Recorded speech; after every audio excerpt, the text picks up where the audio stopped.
Assalamualaikum warahmatullahi wabarakatuh. Perkenalkan, nama saya Muhammad Usriadi, NPM 1840102026 dari Prodi Manajemen Sumber Daya Perairan, Fakultas Perikanan dan Ilmu Kelautan, Universitas Borneo Tarakan. Di video kali ini saya akan menjelaskan mengenai osmoregulasi dan sistem ekresi pada ikan.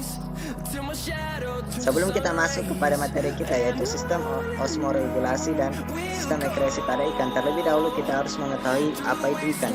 Jadi ikan adalah hewan berdarah dingin.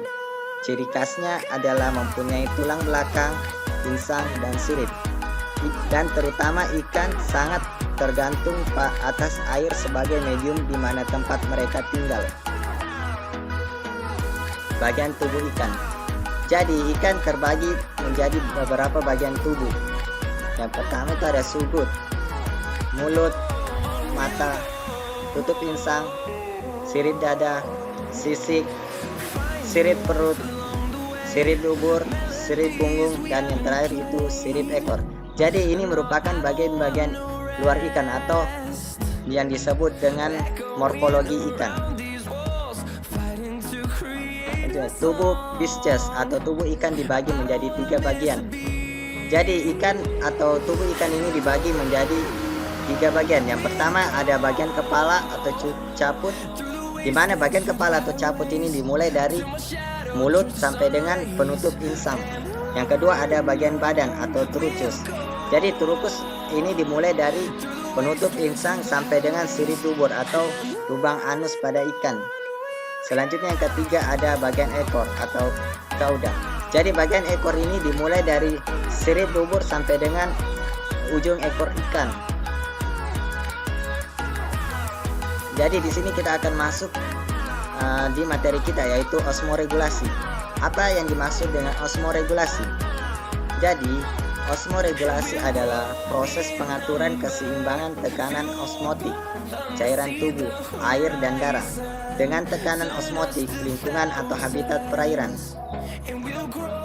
Secara garis besar, ikan dibagi menjadi 2, yaitu ikan air tawar dan ikan air asin. Perbedaan osmoregulasi dibagi menjadi 2, yaitu sistem osmoregulasi di bagian perikanan itu ada 2. Yang pertama ada ikan air tawar dan yang kedua ada ikan air asin.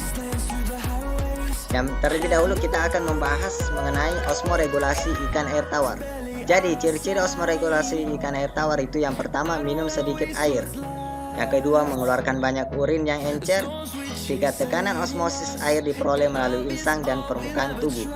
Yang keempat, pengambilan ion-ion garam dilakukan dengan insang. Jadi berikut ini adalah gambar proses osmoregulasi yang dilakukan oleh ikan air tawar. Selanjutnya yaitu osmoregulasi ikan air asin. Jadi ciri-ciri osmoregulasi pada ikan air asin yang pertama itu meminum banyak air, mengeluarkan sedikit urin yang pekat, tekanan osmosis hilang melalui insang dan permukaan tubuh, pengambilan ion-ion garam menggunakan insang. Jadi berikut ini merupakan gambar proses osmoregulasi pada ikan air asin. Jadi selain 2 perbedaan tadi, yaitu proses osmoregulasi pada ikan air tawar dan air asin, ada juga ikan yang bisa hidup di 2 jenis perairan, yaitu ikan diadromus. Jadi sifat-sifat ikan diadromus ada 2. Yang pertama itu ada anadromus, adalah ikan yang hidup di laut kemudian pergi ke sungai untuk bertelur. Contohnya ikan salmon. Yang kedua ada datadromus, adalah ikan yang hidup di sungai kemudian pergi ke laut untuk bertelur. Contohnya adalah ikan sidat. Selanjutnya perbandingan daur hidup ikan anadromus dan ikan catadromus.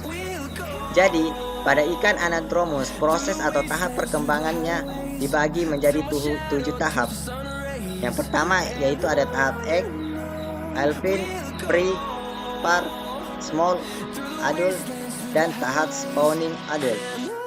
Selanjutnya, sedangkan pada ikan catadromus hanya 5 tahap saja. Jadi yang pertama itu ada tahap egg, ada tahap telur, kemudian larva, glass egg, helper, dan yang terakhir itu ada tahap adult.